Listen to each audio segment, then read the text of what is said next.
तो जो मैंने श्रृंखला स्टार्ट की है जियोग्राफी का, आज उसे जियोग्राफी का एक नया नेक्स्ट वीडियो पढ़ेंगे हम लोग solar system.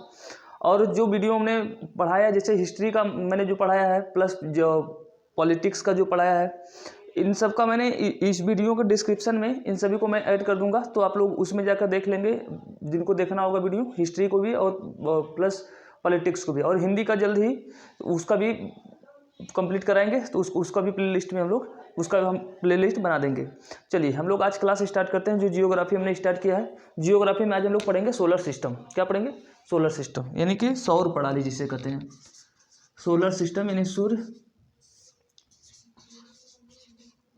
Solar system, solar system किसे कहते हैं? तो सोलर सिस्टम को हिंदी में कहते हैं सौर प्रणाली। हिंदी में क्या बोलते हैं? सौर प्रणाली। सौर प्रणाली का मतलब होता है कि सूर्य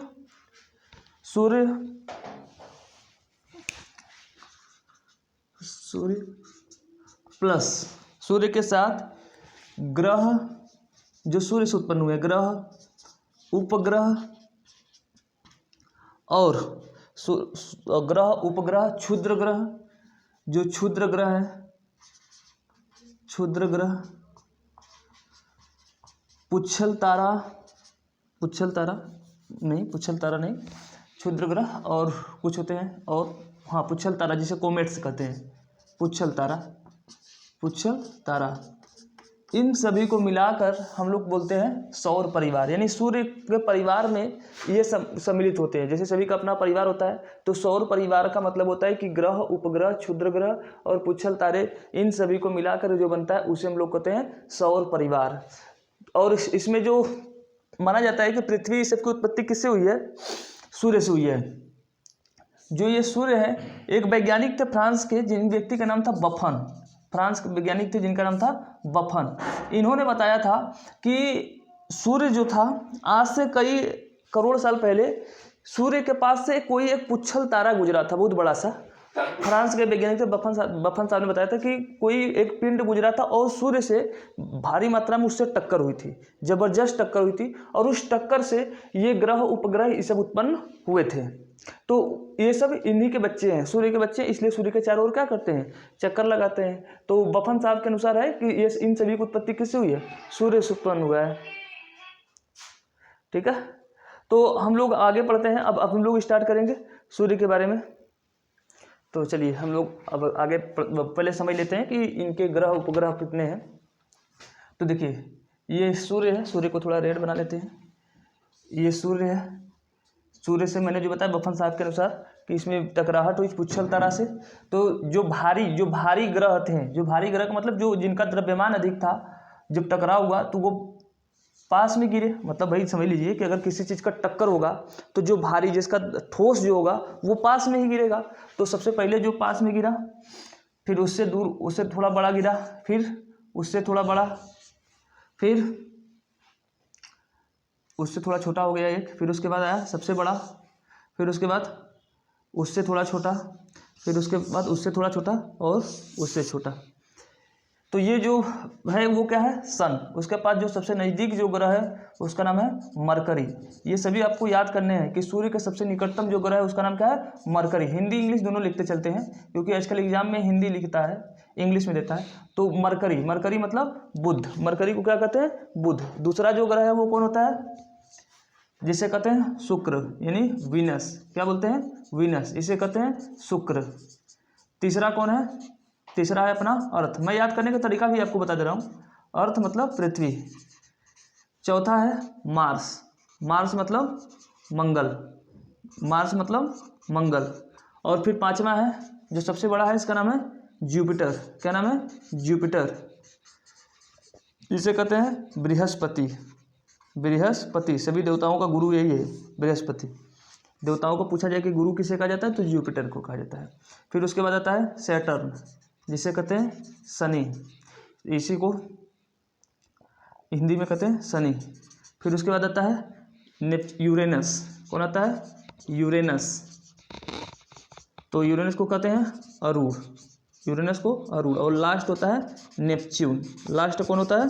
नेपच्यून, जिसे कहते हैं वरुण। क्या कहते हैं? वरुण। देखिए याद करने का इसका तरीका है कि हम लोग चलना शुरू करते हैं कहाँ से? बुध से शुरू करेंगे हम लोग चलना, कहाँ से? बुध से। अब पहला याद रखना कि पहला कौन सा? बुध। बुध के बाद एक दिन को छोड़ करके याद कीजिए, बुध के बाद कौन आता है? बृहस्पति। बृहस्पति दिन आता है, लेकिन बृहस्पति आपको ना याद करके क्या याद करना है? शुक्र। एक दिन का गैप रखेंगे, पूरा पूरा याद रहेगा। पहले कौन? बुध, बृहस्पति छोड़ के शुक्र, शनि छोड़ करके अर्थ, रविवार। हम लोग छुट्टी कहाँ मनाएंगे? अपने पृथ्वी पर। छुट्टी कहाँ मनाएंगे? अपने पृथ्वी पर। बुध से चले, बृहस्पति छोड़ के शुक्र पे आए, शनिवार को छोड़कर अर्थवार रविवार को हम लोग अपने पृथ्वी पर बनाए। फिर सोम, सोम के बाद कौन आएगा? एक दिन छोड़ेंगे सोमवार, मंगल पे आ जाएंगे। कौन आ जाएगा? मंगल। फिर बुध को हम छोड़ेंगे, कहाँ आ जाएंगे? बृहस्पति। तो 5 ग्रह ऐसे याद हो गए। बृहस्पति के बाद कौन आ जाता है? शुक्र। शुक्र के बाद एक दिन गैप करेंगे तो आ जाएंगे कौन से? शनि। देखिए सैटर्न, शनि। फिर उसके बाद ये जब आपको 6 याद हो जाएंगे तो बचेगा 2। उसमें से पहले अ आता है कि वो आता है? तो पहले अ आता है, इसलिए अरूण। फिर वो बाद में आता है, इसलिए वरुण। ये 8 ग्रह याद हो गए। फिर से मैं बता रहा हूँ, आप बुध से चलेंगे तो बुध, एक दिन का गैप करना है। बुध के बाद बृहस्पति आता है तो शुक्र। शुक्र, बुध को चले तो बृहस्पति गैप, शुक्र पे आ गए।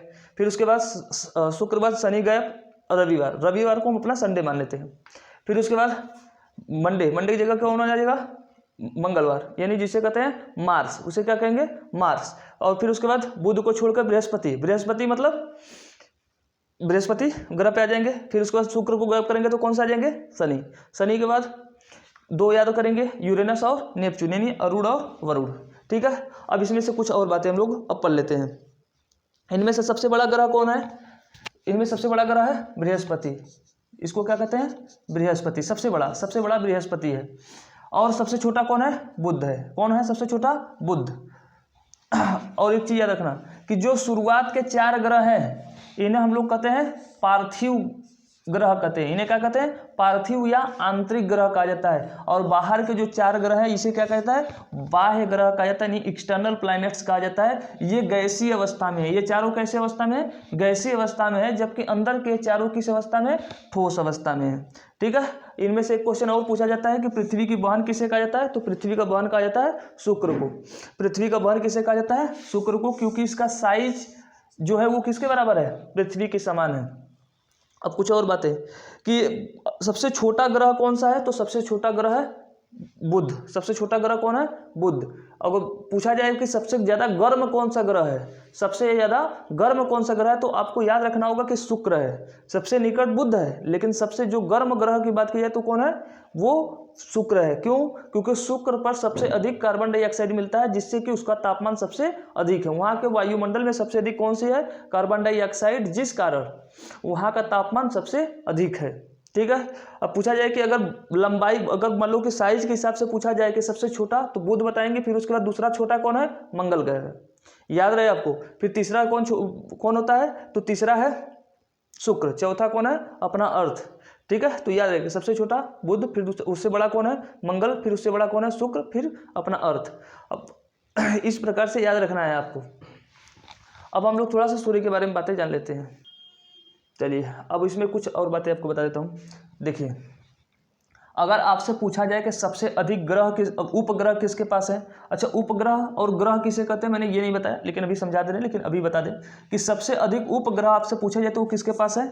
शनि के पास। सबसे अधिक उपग्रह, यानी कि हमारे चंद्रमा पे आप रहते हैं, यहाँ पर आपको रात को एक चांद दिखाई देता है। लेकिन अगर आप शनि ग्रह पे जाएंगे तो रात को आपको 82 चांद दिखाई देंगे। कितने चांद दिखाई देंगे? 82। जुपिटर के पास कितने हैं? 79, 79 है। कितने उपग्रह हैं? 79 है। फिर उसके बाद पूछा जाए कि कौन से ऐसे उपग्रह हैं जिनके पास, ऐसे कौन से ग्रह हैं जिनके पास अपना एक भी उपग्रह नहीं है। अगर ये पूछ लिया जाए कि ऐसे कौन से ग्रह हैं जिनके पास एक भी उपग्रह नहीं है, तो वो कौन है?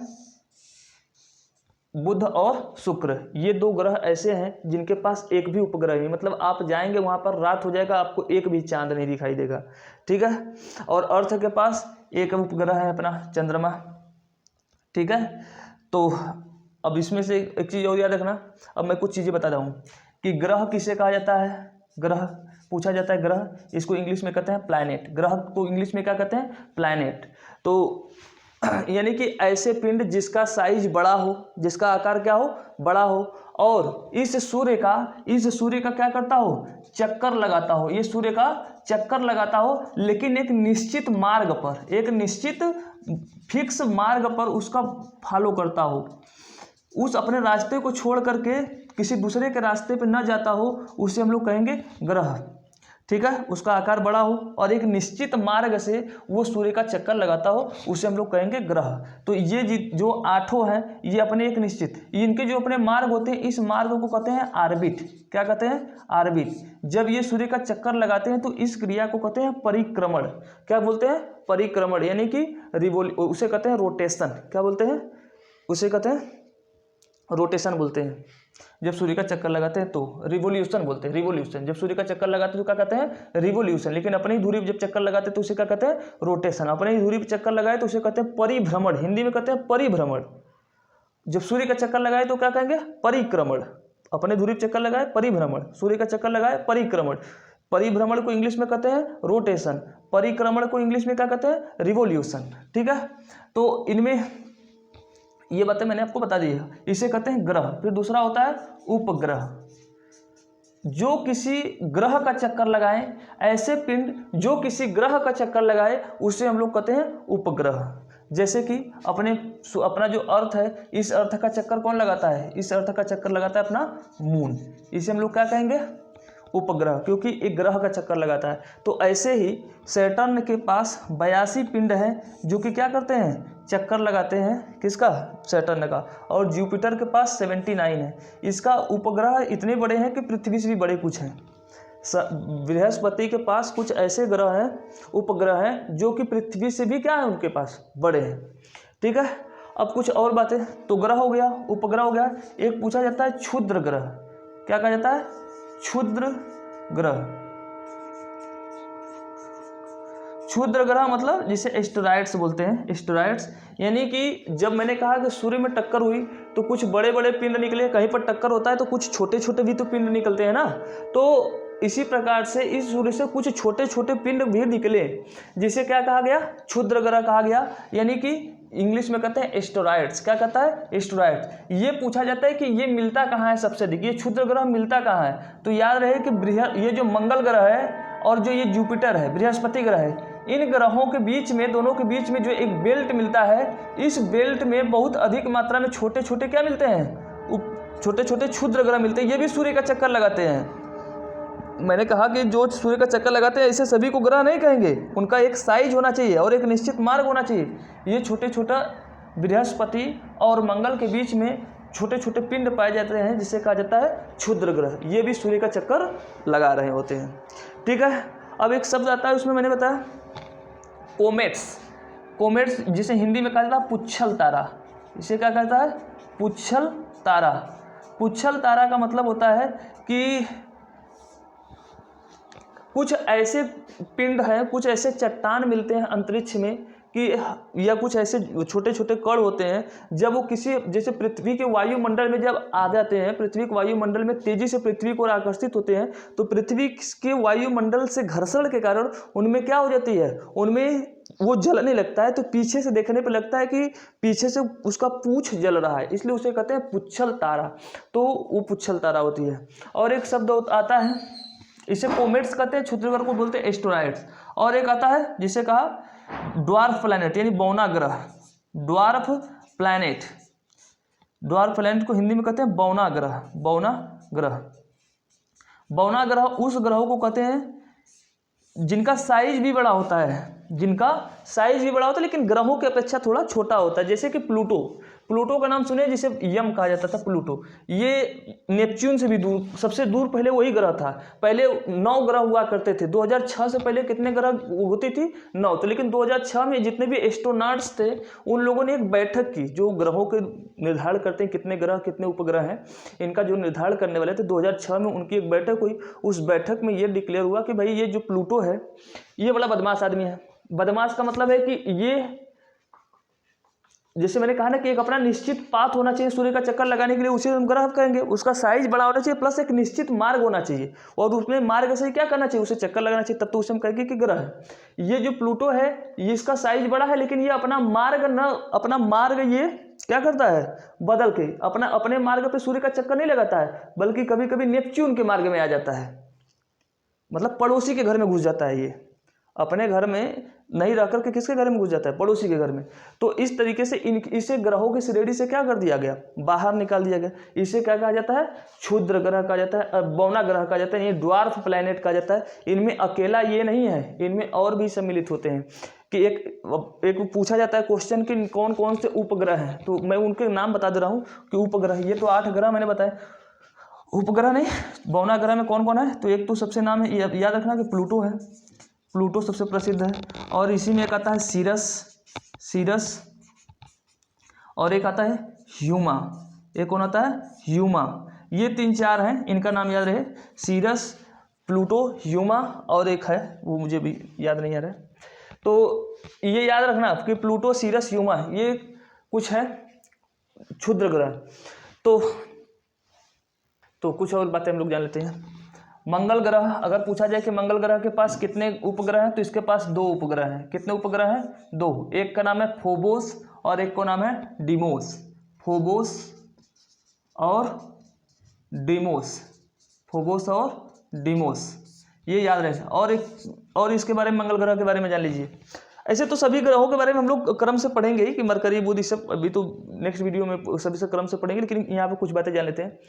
और एक क्वेश्चन पूछा जाता है मंगल ग्रह के बारे में कि लाल ग्रह किसे कहा जाता है, तो याद रहे कि लाल ग्रह किसे कहा जाता है, मंगल ग्रह को कहा जाता है।